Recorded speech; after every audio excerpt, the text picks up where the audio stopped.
Connection. Get personal. Knowledge can't be pushed into a brain. It has to be pulled in. Before you can build an idea in someone else's mind, you need their permission. People are naturally cautious about opening up their minds, the most precious thing they own, to complete strangers. You need to find a way to overcome that caution, and the way you do that is to make visible the human being cowering inside you. Hearing a talk is a completely different thing from reading an essay. It's not just the words, it's the person delivering them. To make an impact, there has to be a human connection. You can give the most brilliant talk with crystal clear explanations and laser-sharp logic, but if you don't first connect with the audience, it just won't land. Even if the content is understood at some level, it won't be activated. It will simply be filed away in some soon-to-be-forgotten mental archive. People aren't computers. They're social creatures with all manner of ingenious quirks. They've evolved weapons to protect against dangerous knowledge polluting the worldview they depend on. Names such as skepticism, mistrust, dislike, boredom, and incomprehension. Your very first job as a speaker is to disarm those weapons and build a trusting human bond with the audience so they're willing, delighted, even to offer you full access to their minds for a few minutes. If military metaphors aren't to your liking, think of a talk as a journey you take your audience on. You may have figured out a brilliant route to a powerful destination, but before you can take people there, you have to make the journey seem enticing. Task 1 is to go to where the audience is and win them over. Yes, you're a guide who can be trusted. Without that, the whole endeavor may bog down before it has even started. Even at TED, where audiences tend to be warm and receptive, there's a huge difference between speakers who connect and those who unconsciously trigger skepticism, boredom, or dislike. Happily, there are numerous ways to make that vital early connection. Here are 5 suggestions. Make eye contact right from the start. Humans form instant judgments about other humans.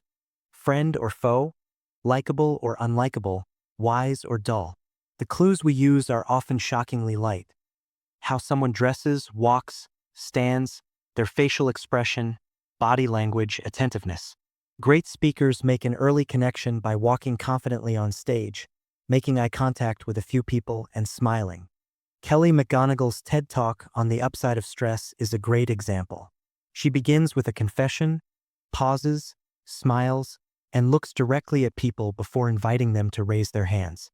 There is instant audience connection. Eye contact, backed by an occasional warm smile, is an amazing technology that can transform how a talk is received. Be aware that stage lighting can sometimes make eye contact difficult. If you're dazzled, ask the event organizer to tweak the lights. At TED, our #1 advice to speakers on the day of their talk is make regular eye contact. Be warm, be real, be you. Show vulnerability.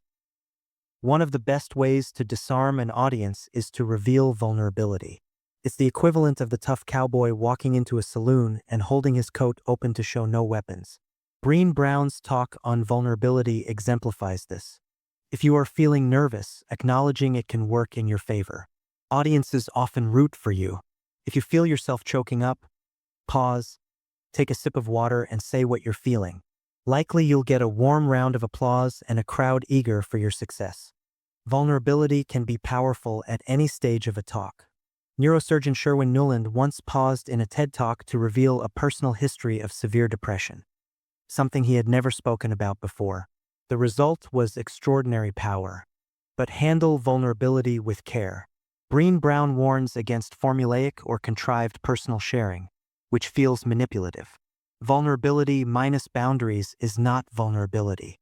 Share in service of the work on stage, not to work through personal issues dependent on audience response.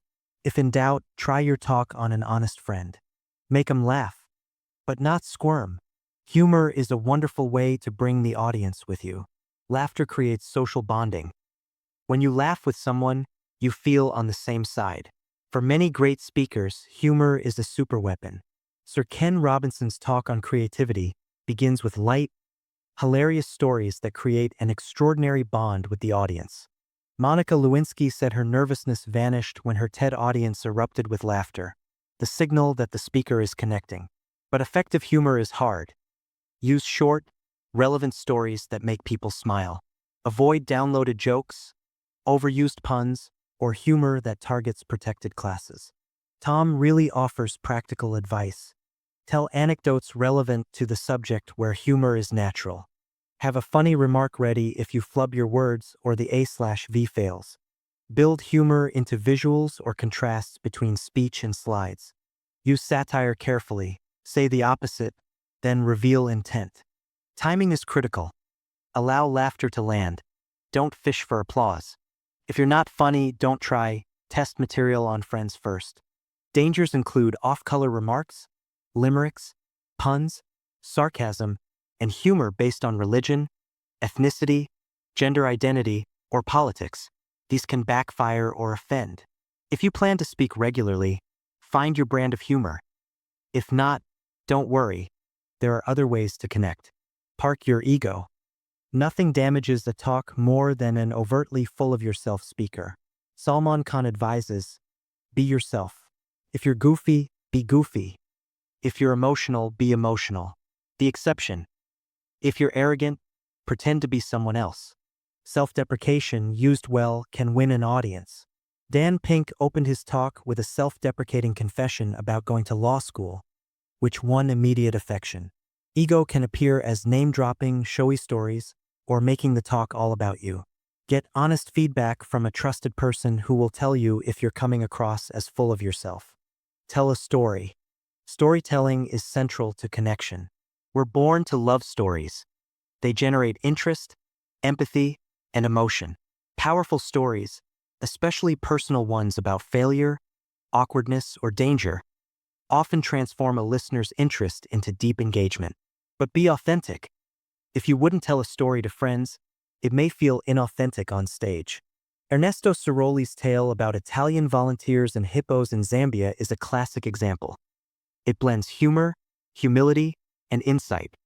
Politics. Tribal thinking, politics, religion, or identity can kill connection.